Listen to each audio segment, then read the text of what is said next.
Bueno, para esta sección me acompaña un día más, hoy viernes ya último de la semana. Para este espacio en contexto me acompaña aquí Patricio Peralta, bienvenido. Gracias, Rodrigo, ¿qué tal?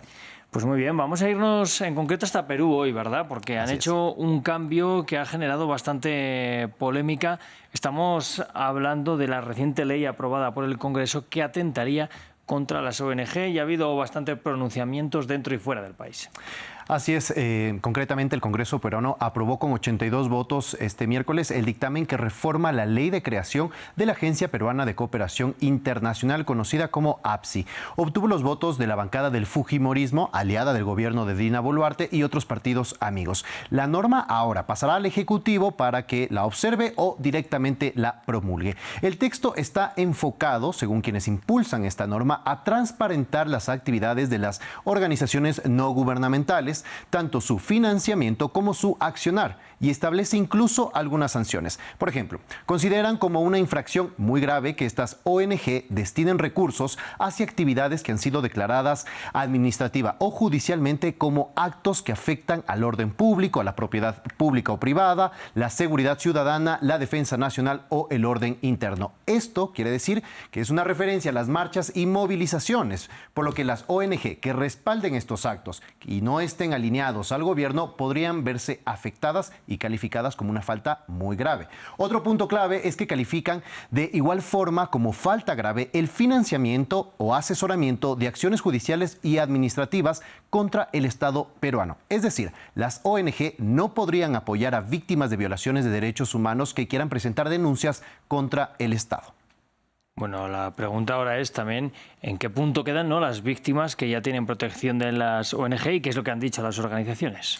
Así es, las organizaciones han condenado inmediatamente esta medida porque aseguran que justamente las víctimas de abusos por parte del Estado quedarían en completa indefensión. Aquí tenemos algunos comunicados de varias organizaciones. Por ejemplo, la Coordinadora Nacional de Derechos Humanos dijo que esta reforma no busca transparencia, pues las organizaciones ya rinden cuentas a diferentes organismos estatales y creen que su verdadero objetivo, según señala en este comunicado, es acallar las voces críticas que fiscalizan al Estado. Promosex, por ejemplo, que es otra organización, por su parte dijo que esta ley es inconstitucional porque pretende sancionar a las ONG que brindan representación legal a víctimas, lo que obstaculiza su acceso a la justicia, tanto nacional como internacional, que es uno de los factores más importantes y que ha generado sobre todo mucha preocupación. El Instituto de Defensa Legal, otra organización en Perú, también apunta a que la defensa o litigio de casos de violaciones a derechos humanos será prohibida y sancionable. Gloria Cano, abogada de la Asociación Pro Derechos Humanos, conversó con France 24 y nos dijo que los afectados directos son las víctimas.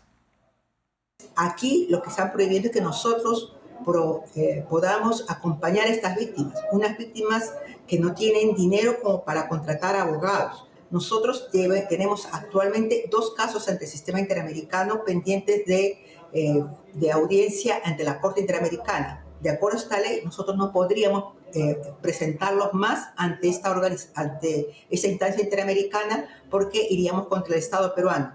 Y la sanción ante ello es multarnos con $600.000 a la institución y hasta cerrarla administrativamente.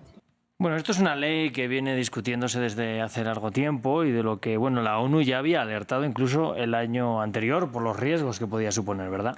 Así es, en junio de 2024 ya hubo un pronunciamiento de alerta por el rol que tienen precisamente estas ONG en el ámbito internacional. Y es las organizaciones de derechos humanos, pues las que han impulsado todos estos casos. La excongresista peruana, por ejemplo, Rocío Silva, publicaba en sus redes sociales que con esta normativa, si se hubiese publicado hace 20 años, no se hubiera dado los casos de La Cantuta, Barrios Altos, ni el de esterilizaciones forzadas, que fueron los que llevaron a la condena del expresidente Alberto Fujimori. La ONU, ahora con lo que comentabas, Rodrigo, a través de sus relatorías sobre derechos a la libertad de reunión pacífica, de promoción y protección del derecho a la libertad de opinión, así como la relatoría sobre la situación de los defensores de derechos humanos, advirtieron al Congreso de algunos riesgos, que son, por ejemplo, los riesgos de interferencia al funcionamiento interno, que es el reclamo que la agencia estatal controlará la correcta utilización de los recursos, lo que carece de precisión y aumenta el margen de discrecionalidad de las autoridades sobre qué es una correcta utilización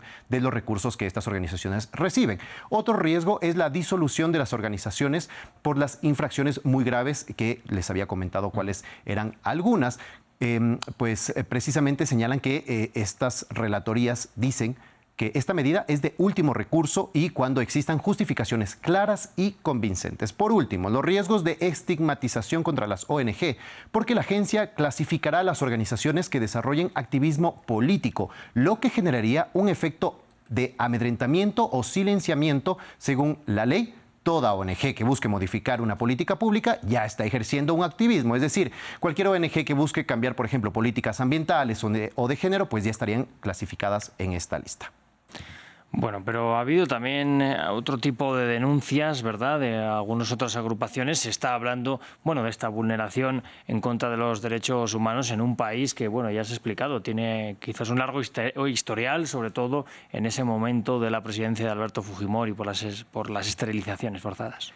Así es, el Congreso, por ejemplo, en medio de este gobierno de Dina Boluarte, aprobó en 2024 la prescripción de procesos por delitos de lesa humanidad cometidos antes del 2002. Es decir, todos los casos durante el conflicto interno que dejó más de 69,000 víctimas y 21,000 desaparecidos entre 1980 y 2000.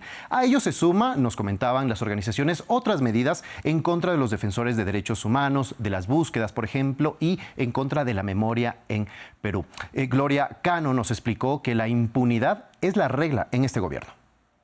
El aparato estatal lo que quieren es borrar la historia, es reescribir la historia y garantizar la impunidad a los delincuentes de derechos humanos del pasado como del presente y los posibles del futuro. De ejecutarse esta ley, de ser promulgada, nosotros no podríamos en ningún caso tener la representación de las víctimas de la protesta social contra Dina Boluarte. No podríamos representar esas víctimas en instancias nacionales e internacionales. Entonces, es claro que lo que ellos pretenden es garantizar la impunidad. Pues Patricio, gracias por traernos también este repaso a lo que está pasando en Perú. Desde luego hay que ponerle el ojo porque es muy importante. Así es, ya nos vemos, Rodrigo.